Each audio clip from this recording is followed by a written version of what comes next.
E vamos passar ao ponto 4 e último da nossa ordem de trabalhos, que diz respeito à apreciação da petição número 15/11 da iniciativa da CGTP-IN, que solicita a urgente eliminação dos paraísos fiscais. A palavra ao Sr. Deputado Paulo Sá. Sr. Presidente, Srs. Deputados, em primeiro lugar gostaria de saudar os mais 5.000 subscritores da presente petição da iniciativa da CGTP Intersindical Nacional, uma central sindical unitária de classe, independente, democrática e de massas, que desde sempre se tem posicionado na primeira linha do combate em defesa dos direitos dos trabalhadores contra o retrocesso social resultante da política de direita.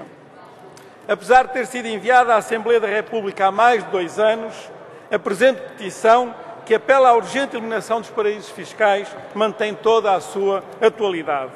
E, efetivamente, vários anos após o início da atual crise sistémica do capitalismo, e não obstante as bombásticas declarações desde então proferidas em múltiplos conclaves do capitalismo mundial, as transferências para paraísos fiscais continuam a processar-se a um ritmo muito elevado.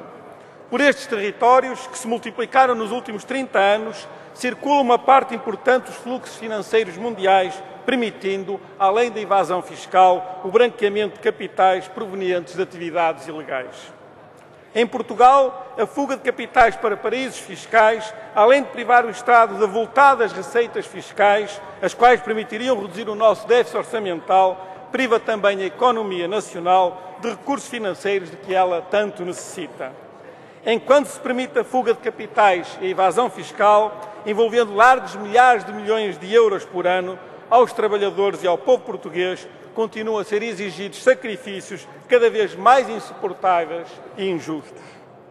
Apesar do anúncio de medidas para diminuir a desregulamentação do sistema financeiro e para desarticular a imensa rede de paraísos fiscais, inclusivamente por aqueles que facilitaram os meios legais e os instrumentos para a proliferação desses mesmos paraísos fiscais, a realidade é bem diferente.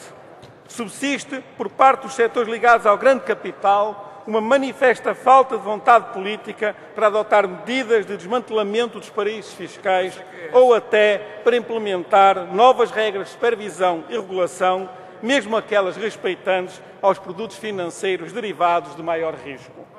Enquanto não se extinguem os paraísos fiscais, objetivo que requer ampla colaboração internacional, o PCP tem apresentado um conjunto de propostas de âmbito nacional visando limitar ou condicionar as transferências financeiras que fogem ao poder tributário e que, pior ainda, participam ativamente em movimentos de natureza especulativa sobre a nossa própria economia, minando as bases financeiras do Estado português.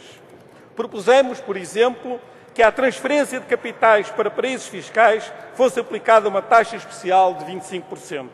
Esta medida visava, sobretudo, os grandes grupos económicos e financeiros que, de forma sistemática, usam esta transferência de capitais para obterem inaceitáveis isenções ou benefícios fiscais. Mais recentemente, há cerca de um mês, propusemos ainda o reforço da tributação sobre os rendimentos distribuídos por entidades localizadas em paraísos fiscais, assim como a eliminação da isenção da tributação das mais-valias mobiliárias realizadas por SGPS.